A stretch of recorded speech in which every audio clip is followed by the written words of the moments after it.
It's a great pleasure. Thank you for the award. And I'm always saying you do things well, which you love to do. And I love working with people. And I'm always saying my professional passion is about growing people, brands, and businesses. And that comes together. It's all about leadership. And I want to focus today about leading today and tomorrow, which means doing what stays also in future. We have heard from the previous speakers a lot about technology and how things are developing, and amazing change is coming and is ahead of us, and probably we're in the middle of this change. But there are things which will stay because we are people, we are human beings. And I think that's important. This is where I want to stress my presentation today. But also we know the Romanian situation in the labor market is not an easy one. It's a tight market, we're facing that day by day. And one thing is also that 1 out of 5 people is deciding to leave the company within the first 100 days, according to some studies. And this is because of lack of leadership, lack of engagement, and sometimes people are confused and are not sure what is their role. And I think with all the technology and the changes going forward, this will become even a bigger task for leaders.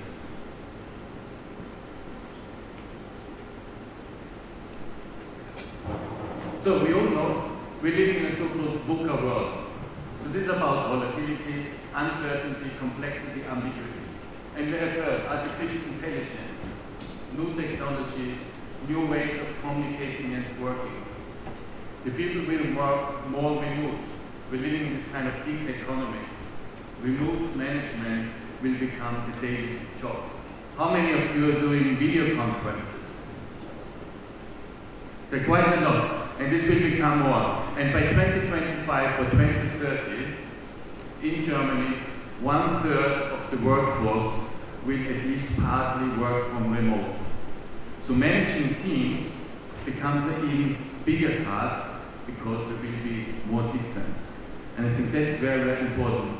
And we all together, and we know HR is not only a job of HR managers and directors, this is a people manager job. This is a job for CEOs and for everybody who's leading people. Our first job is to take fear and stress out of the organization and to give energy and inspiration back to people. You agree? So, anyhow, I take you on a journey. I know the summer is over, but let's go on vacation. I want to share with you 7 principles on people management, which is basically the same as when you go on vacation. So, what are we expecting when we're going on vacation? First thing is, you want to know where to go, right? At least most people are doing that. So at Heidi we call it our why, defining culture, principles and values. And when you do vacation, you always know what is the point of departure and what is the point of arrival. Where you're going from and where you're going. And this is linked with the vision and the mission of the company, with the cultures and the values. And I think also going forward, it's very important if you recruit people, but also the people which are already in the company, they want to know. They want to know where the journey is going. Where are we going as a company? Where are we going as a team? And I think it's very important to have a clear picture and to share that and to communicate that. And obviously, in a gig economy with more remote management, it's also important to use new technologies, new ways of communication, engaging with people. So I show you an example of what we did at Heidi. First of all, we're saying, what is our belief? And it's very simple. Chocolate makes happy, right? What? Yes! Chocolate makes happy. And our vision is everyone deserves to get the best out of life. This is really our vision and what we want to strive for. So it goes beyond the business per se, it goes beyond the category or the brand we're selling. It's really a belief and a vision which we're fighting for. And we call it, we're the chocolate side of life. This is a symbol, a synonym for the sweet side of life, the good things in life. But these are not just happening, you have also to do something for it. And we value positivity, naturalness, craftsmanship and curiosity. These are our core values of the brand, but I will tell you in a second how this is linking to the corporate values and how we are acting in the company. And our promise and what we're working for is to inspire a positive zest of life. So this is now our new Heidi girl. We just changed recently our logo and our positioning. And you all know the Heidi story from Speyer, from Switzerland, this curious girl from the mountains, from the Swiss mountains. And this logo represents not only the brand, it represents also the values and the culture we're standing for. It's a young girl with big eyes and a wonderful smile. Yeah? It's open-minded. It's linked to the nature, but it's about curiosity, about agility, and this positive zest of life, inspiring people for a good mood in life. And when you link that these core values, then you say it's about naturalness. And we talk about naturalness about our products because we're using natural ingredients, but it's also natural how we're behaving to each other as a team and in the organization. So in other words, no fake, no political games. It's a speaking up policy. We're bringing the problems and the things and the challenges on the table and discuss it where we are open. And this is about natural behavior. This is about authenticity, and authenticity creates credibility. It's about craftsmanship. This is also what we're saying we're doing with our products. It's not simple industrial produced products. There's a lot of handmade and craftsmanship included. But it's also craftsmanship in the sense of entrepreneurship when we talk about the values of a company and how we are tackling basically challenges and issues and opportunities. And then more on the emotional level, linked again to the story of the Heidi girl, it is the curiosity. Always eager and open to learn new things, to take challenges, and to bring the things forward. And finally about positivity. Only with a positive attitude we can move on.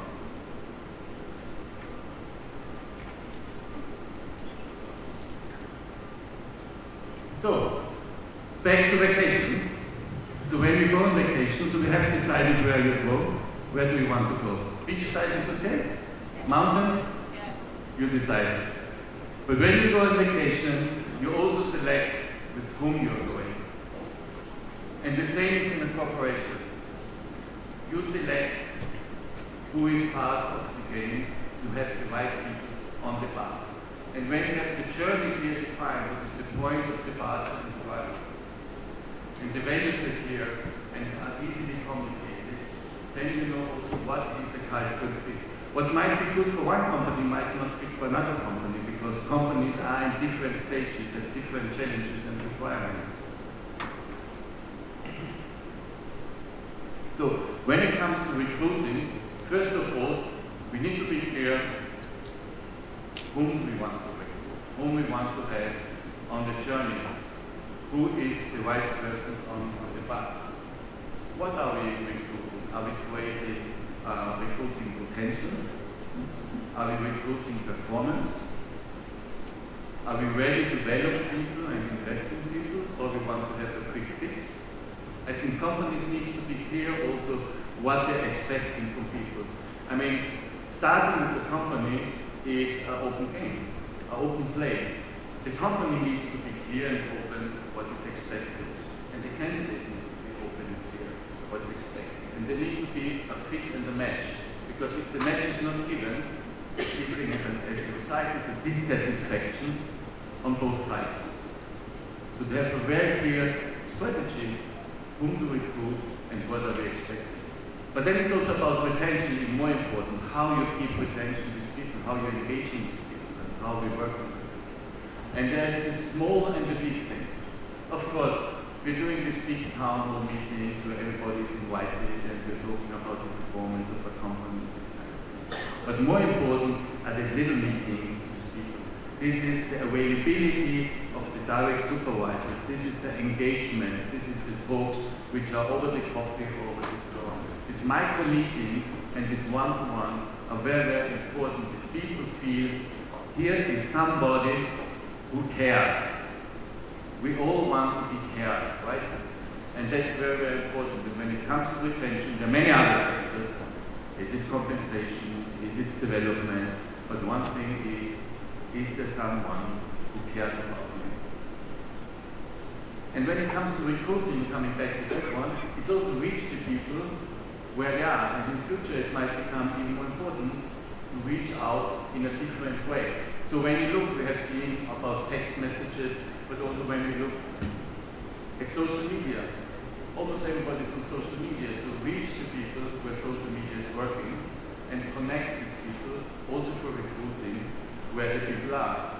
And then there's also this slogan about brand builders, so also employees hiring new employees, also through social media and using digital instruments. So it's the big and small of connecting in different ways and with new methods. Going on our journey, what do we do? So we're on the beach. We have decided we're going with some friends. It's a funny group. But what are we doing? Are we diving? Are we water skiing? Are we laying on the beach and reading a book? Do we have good food and wine? All of that. So to define what to do, it is about the scope of work, and it's about the expectation. And the communication is key, what is expected. And I believe in future that's even more important when we have a big economy where people are even more remote, and we will have more people which are freelancers or working on a contract base, not the classical traditional employee. This will change in the coming years more and more. Then it needs to be clear what is expected. So basically, the scope of work is becoming more task-related, also or project-related. And one important point I want to make here also when it comes to objectives and tasks, it's also the performance measurement. And one experience I made, the most disappointing and frustrating thing for performing people is acceptance of non-performance. And we are making as leaders very often, because we want to be nice and we want to have a good environment, not the right tough calls which we need to do. And I invite everybody really making also these tough calls, because there's a risk to lose the good people if you're not sending the right signal to the organization that non-performance or a wrong attitude or wrong cultural fit is accepted in an organization that makes negative noise in an organization. So in a new world, it's more about more task-related work and more shared expectation views. So now we know what to do. It's coming to the how to do. And again, here it's about culture and values, obviously, because companies are operating differently. Companies have different rules, maybe have a different setup. How are we operating? How we are engaged? How we are making decisions? This is very important to set this journey clear, because if this is not clear, there will be frustration, there will be disappointment. And then, of course, when these principles are clear, but this kind of playbooks, as they call it also, then we need to walk the talk. We cannot say one thing and doing something different. And here it comes to symbols and signals we're sending in an organization. And important is also as a leadership team to appear as one voice. I'm always saying, in the boardroom, there can be fights and battles because there's open discussion, and it's the most normal thing in life that there are controversial perspectives and opinions. But the decision needs to be done. And when a decision is done, and the board members or the management team, the leaders of an organization are going out, it needs to be one voice. The most negative thing is, if you're going out as a team, and I'm going out and say, these guys, they made a decision. Me, I have a completely different opinion. You lose any credibility in your organization. You lose the people, you're not credible as a leadership team, and you will not have the followers. So, as a leader also, you're a coach, you're a friend, you're a trainer, you play different roles, and you need to play these roles in different situations. So, flexibility, co-creation, is important within a framework. So when I'm talking about playbooks, there needs to be a guidance, but it needs to be a framework, and it should be not too narrow. It should not end up in micromanagement and explaining each and every detail, because if you're expecting agile, entrepreneurial, curious people, you need to give people space and room to grow. And finally, and that's an interesting point, is you're prepared, you're on the beach, you're in the sunshine, and you want to read a book. So what you need is a book, right? So also, what are the right tools to give people on hand? It's one of the first questions when you talk to people, and I've seen a lot of researches, is do you know what to do? Do you know how to do it? And do you have the right instruments and the right tools?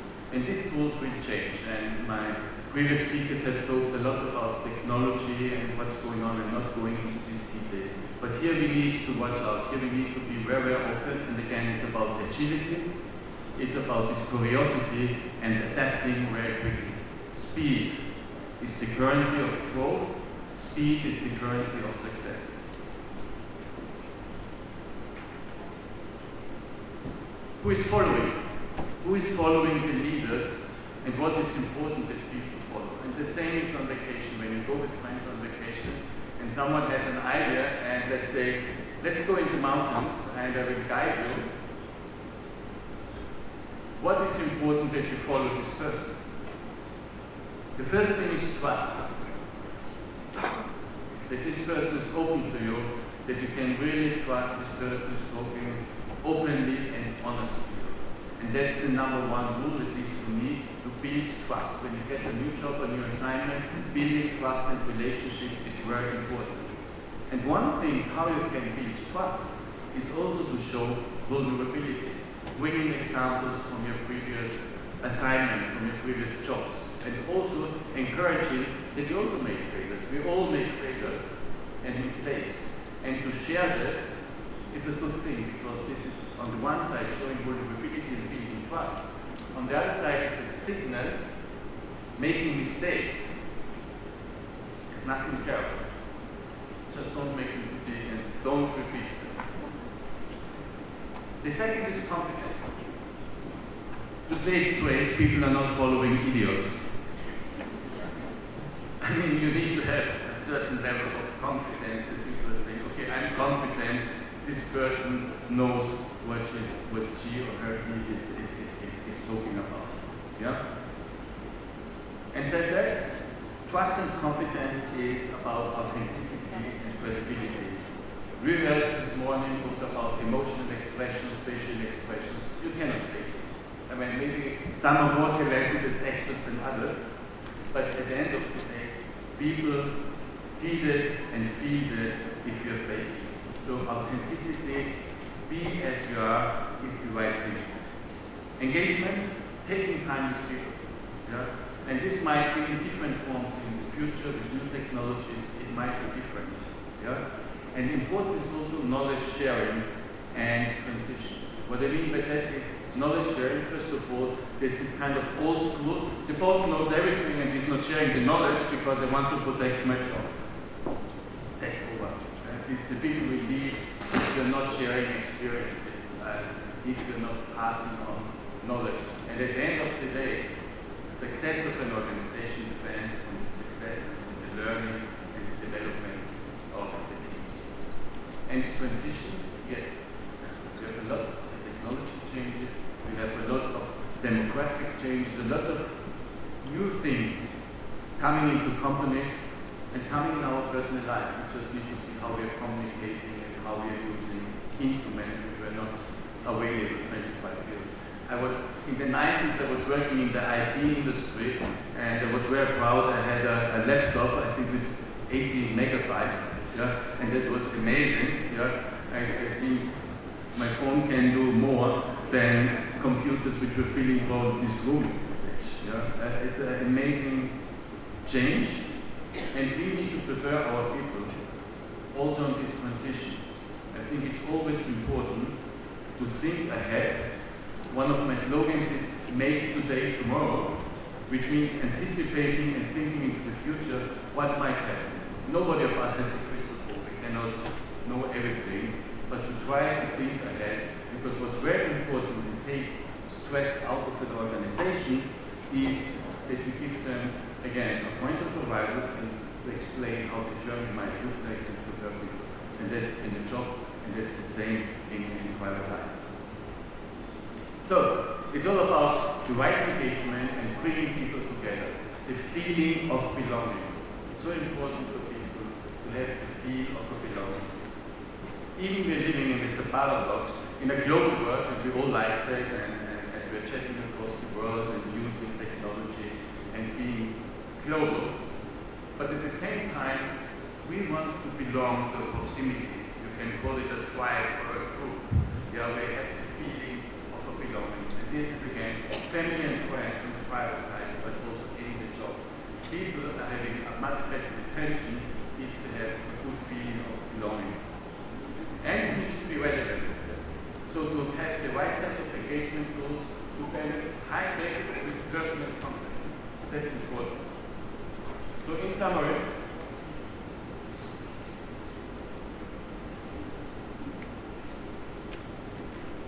these are the 7 things I believe are important for leadership. The first is where to go. What is the point of arrival? The vision. Define the journey and define the point of arrival. Second, recruiting and retention. With whom to go.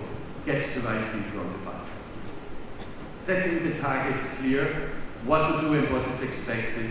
And it's not only about setting targets, and it should be aligned targets and smart targets. And you know what I mean with smart, they need to be specific, measurable, time needs to be clear, this kind of stuff. Yeah?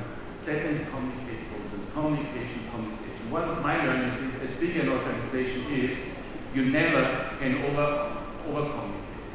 And sometimes you think, I've said it already 5,000 times, people should know. But if you're in a big organization, you need to repeat that. It takes time that it's really anchoring and that you build a culture and an organization, in particular when there are integrations of companies or acquisitions where there's also a cultural change going on.